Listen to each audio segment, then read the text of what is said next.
Let's be honest, small talk feels like a trap. You're in an elevator with someone. It's quiet. You could say something, anything, but you don't. You just stare at the floor numbers, pretending they're the most interesting thing in the universe. And when it's over, you feel weirdly relieved and also a little disappointed, like you missed some secret opportunity to be human. If that's you, good. You're not broken. You're just not trained, because nobody taught you how to talk to strangers without sounding like a malfunctioning robot. But here's the truth. Small talk isn't for extroverts. It's for people who want to stop feeling invisible. It's not about performance. It's about presence. And if you give me a few minutes, I'll show you how to actually master it. Small talk isn't for impressing. It's for unlocking. Most people think small talk is about saying something clever, like it's your one chance to prove you're charming, witty, and socially competent.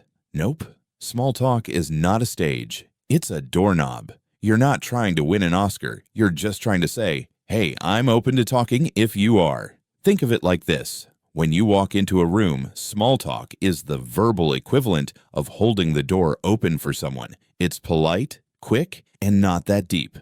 And if they walk through, great. Now you have a conversation. You don't need to impress people. You need to invite them. Turn off your brain. Open your eyes. The best way to start small talk? Stop thinking so hard. Start noticing more. You don't need clever lines. You need active noticing.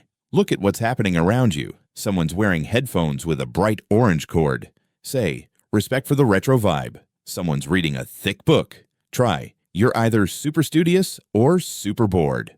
Observation gives you material. Life gives you scripts, if you're paying attention. And when you speak from observation, not invention, people relax, because you're responding to reality, not trying to force it.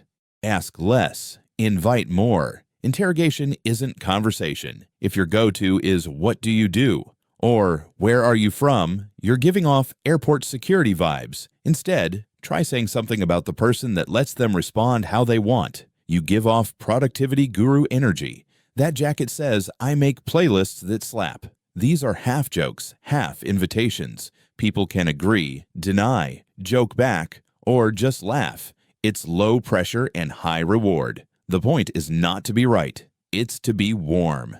Social energy is a mirror. What you give is what you get. Do you ever talk to someone who is super stiff and suddenly feel stiff too? That's the mirror effect. If you bring anxiety, people reflect it. If you bring openness, they soften. So even if you're nervous, fake warmth. Not fake interest, just fake comfort. Smile a bit, nod slowly, relax your shoulders. You'll be shocked how fast their vibe matches yours. People don't respond to a perfect conversation. They respond to safe energy. 6 ways to start better small talk. Here's a cheat sheet. Try these. 1. Comment on what they're holding. I feel like that coffee order says a lot about you. 2. Mention the environment. This music feels like a weird mix between meditation and mild anxiety. 3rd project, a funny identity. You look like the kind of person who has a Google sheet for everything. 4. Offer something relatable. I've been standing here rehearsing a non-awkward opener. This is it. 5. Use light absurdity. If aliens landed here right now, you think they'd be impressed or horrified.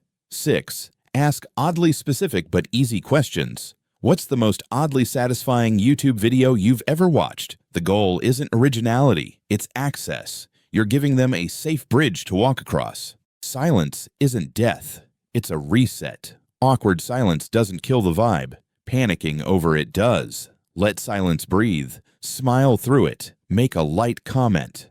My brain just did that thing where it closed all tabs at once. That line buys you time, resets the tone, and humanizes you. Remember, silence is only scary if you act like it's scary.